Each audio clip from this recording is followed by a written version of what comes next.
All right, guys, welcome to Love Talks with the Garcon. We have been gone for a while, but we are back on tonight.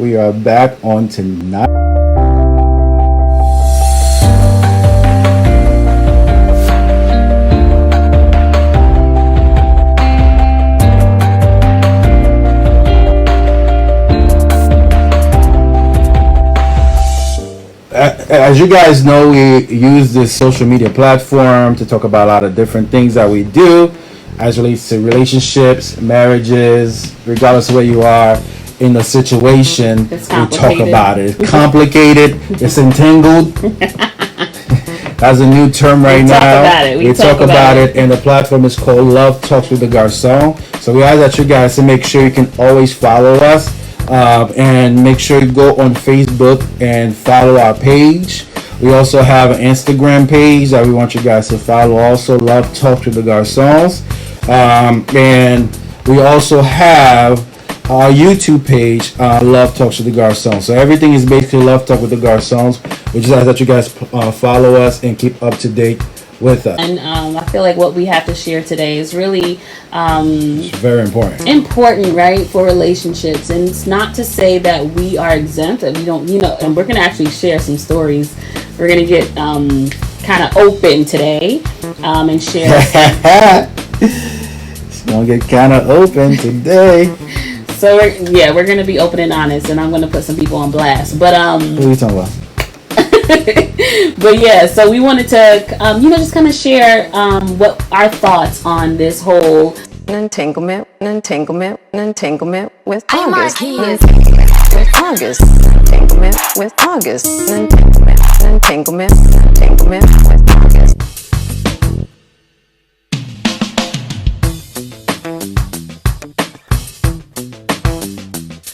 So Will and Jada, they are actor and actress couple. Yes. They've been married for about 23 years now. Yes. And recently, another artist, his name is August Alsina, he put out a video, or an interview rather, talking. Poor August. So talking about how he was in love with Jada, and they had a relationship, and Will gave them a blessing, and all of that stuff, all that good stuff, right? And so after he had his interview, Jada Pinkett Smith have her own talk show. It's called Red Table Talk on Facebook. This is not a endorsement. We ain't getting no money for it. But hey, if you see this, holla at us. And so she had to bring herself to her own show and talk about the situation. To me, when I was watching it, personally, I was thinking, anybody could be Will and Jada. This can happen to anybody who's in a relationship, in a marriage, if you are not doing the things that you need to be doing to ensure that your marriage is entanglement proof. And for those of you guys who might be dating, making sure that your relationship is entanglement proof, making sure that your engagement is entanglement proof, because it can happen to anybody, any one of us. And putting yourself in their shoes, like imagine you were the one going through that, right? And now the world is like cracking up. Maybe not the world because you're not as famous as them, but those closest to you or who know about your relationship are just now like, cracking jokes and making things funny while you're really hurt. You know what I'm saying? Like you're really experiencing hurt, but people are making a mockery of a real issue that you're going through. You know what I'm saying? I think we have to put ourselves in other people's shoes more often, instead of joining in on the bandwagon of the mockery. Right. Okay, and so this is what we would really want to talk to you guys about. Not here to make fun of Will and Jada, because I'm sure they've had enough jokes cracked about the situation. But it's more what it is that we can learn from them to prevent a situation like that to happen to us. With marriage, whenever you're met with somebody, you go through different stages in that marriage. Different stages of that marriage. So it's very important that you guys are aware of this. If you're a newlywed, what stage we on right now? Sex. Marriages go through things. Once that day come after that wedding, the real journey starts.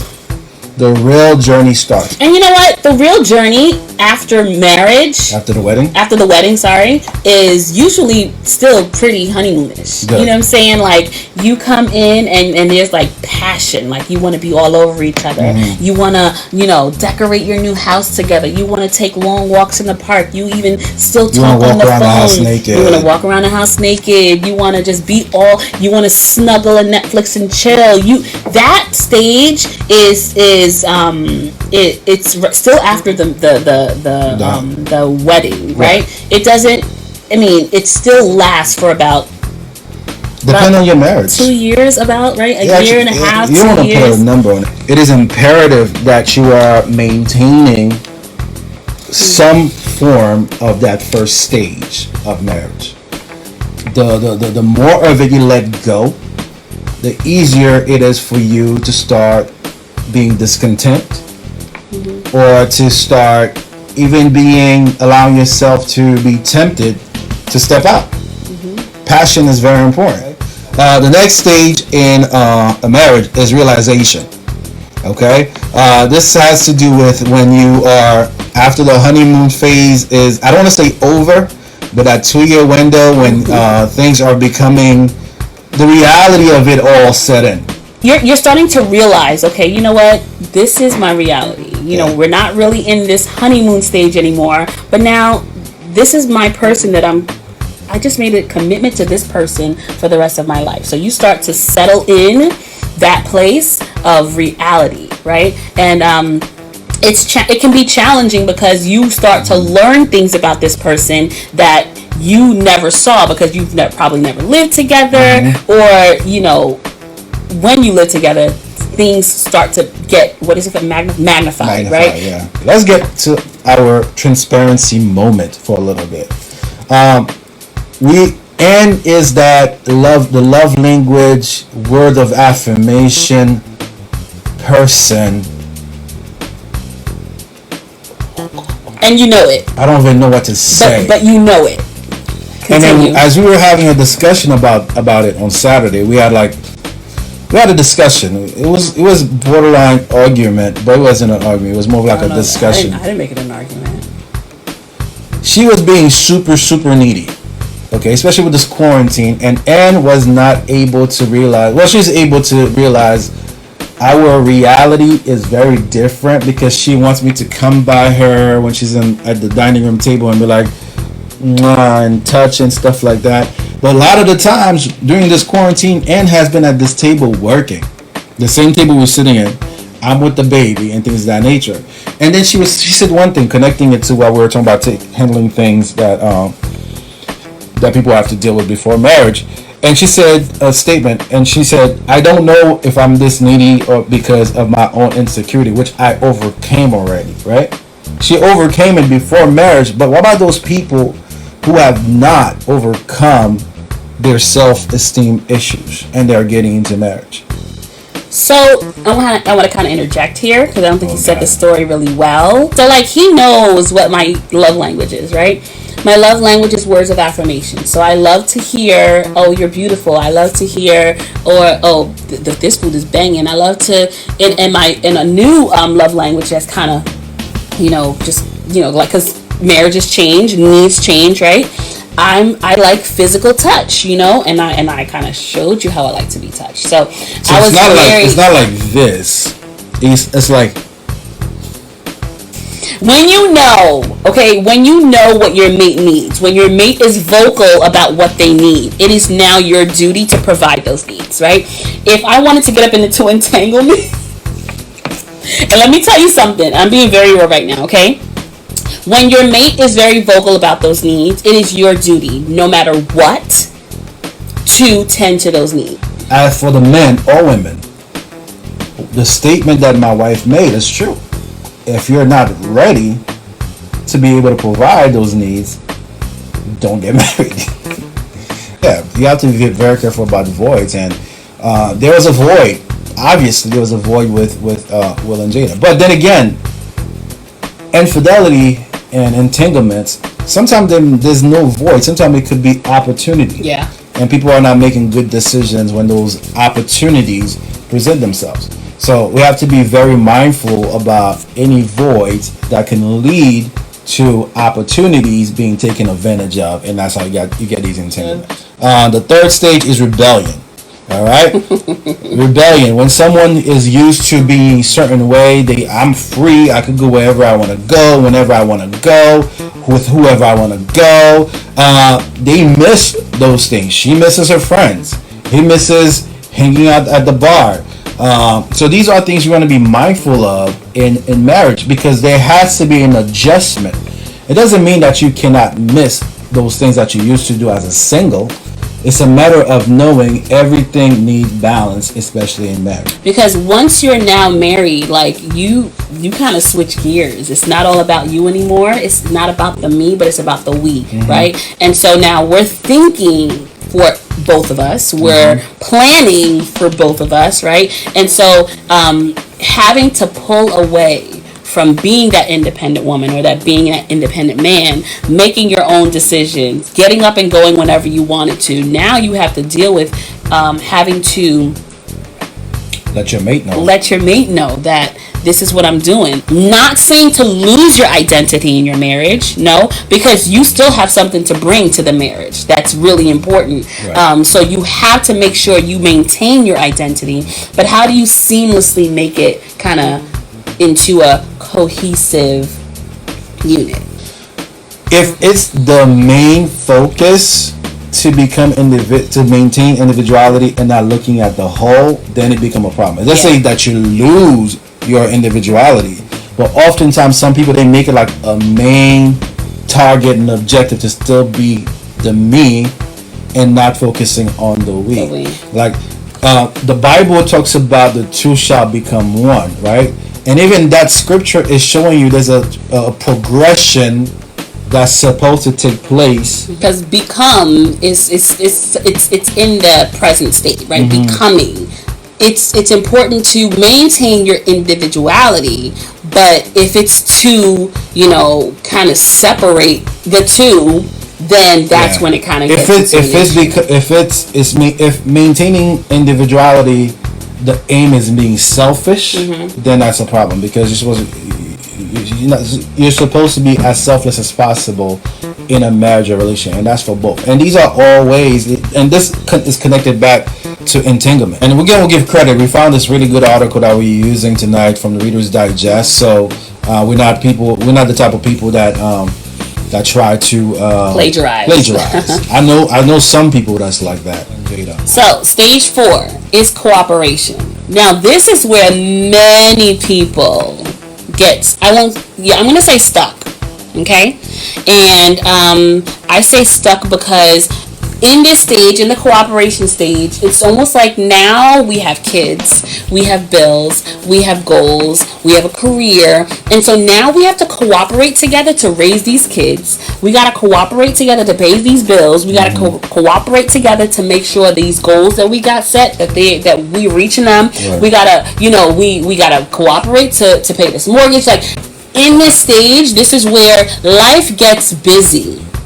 We're cooperating so much on what we have to get done that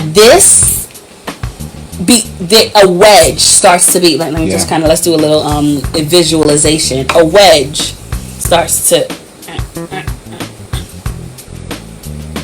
right, until I'm at the picture.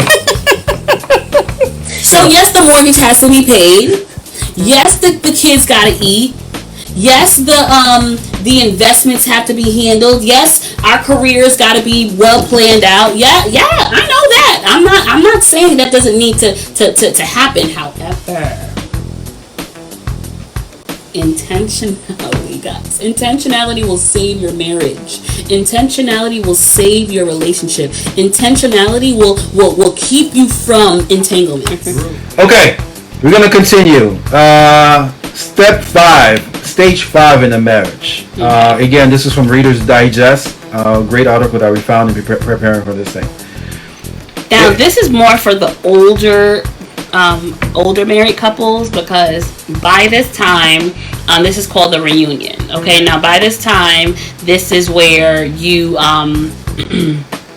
kids are gone, right? It's like an empty nest. The kids went to, they're having their own lives now. They're probably married. away for college, right? And it's now just the two of us. Just the two of us. This stage is very important. You cannot wait for your kid. If it's a kid situation, you can't wait for them to turn 10 to be intentional About the reunion. about your reunion. So your reunion should be happening consistently. Because Keeping the passion, yeah. Because if we don't work on us, right, by the time the kids are gone, there will be no us. Yeah. Now it's almost like, what do we do now? You know, like if there was no, like if you didn't plan date nights, and even now COVID, you can't go nowhere. You can't go nowhere. But you can set up a little picnic area in the living room. You can go to the backyard or your front porch or wherever you live. You know, you can go to the park. Like, it doesn't necessarily mean spending money. We gotta be intentional about what we're doing in the time that we are together, which will determine whether we're just together or spending time together. That was bars. Bars. In reality, there's another step in marriage that happens, and these are things that we don't plan for. It's called the explosion stage, right? Again, the Reader's Digest as a source for this information. Job loss, major health problems, a move to a new city, financial troubles, Somebody the loses illness, their death job. of a parent, and I'm pretty sure a lot of stuff probably has happened to a lot of people during this quarantine and COVID. So these are the explosion stage, like personal crisis that can happen in your marriage or relationship if you're not married yet. Or these things will happen. And what do you do when that happens? I think in those moments you got to be there for each other even more. Yeah. Because I think we forget that we're married to people. We're not married to heroes. We're not married to supermen, like, you know, superwomen. We're married to people. Yeah. And so people go through Hurt. issues. They hurt. And so you can relieve my hurt if you're in it with me. You know what I'm saying? Like, the burden can be lighter for me if you're carrying it with me. All right, and then the last stage is completion. Completion. The kids are grown. They're out of your house. you've gone through those explosions. You've gone through everything. reunited, and now you're like, you know what? We did the damn thing. Yeah, you know, here like we are. we made it. You know, because. And I'm hoping for Will and Jada, they're at least at completion stage, and because maybe not completion yet. Maybe they're hopefully they're at reunion stage. You know, where they're now realizing, okay, we got a lot to work on. We got a lot of pieces to put back in this puzzle, because it's been shattered. Every relationship has its flaws. You are hiding it. You're masking it so other people won't see, but they're there. And you know what? You got to embrace those things and, like, work on them. Yeah. You know, don't act like they don't exist. You have to point them out, and you tackle them headstrong. And not, you know, like, it's very important, because then if you kind of try to brush it under the rug and act like it doesn't exist, it only puts you in a deeper place. And then, you know, when something, you know, an issue comes up, you start, you know, spewing out all this stuff that has nothing to do with the situation at hand, because you buried these issues that are, like, underlying. in the completion stage of marriage, there is never a belief that the best times are over. That should always be today and tomorrow. Thank you so much, guys, for joining us. We will see you guys next week. Don't forget to follow us on our social media Everything is Love Talks with the Garcons. So make sure you follow us there. We are on IG, we are on Facebook, and we are also on Instagram, YouTube. I said that already, right? So we're excited. Share this for someone to watch the playback, and we'll see you guys next time.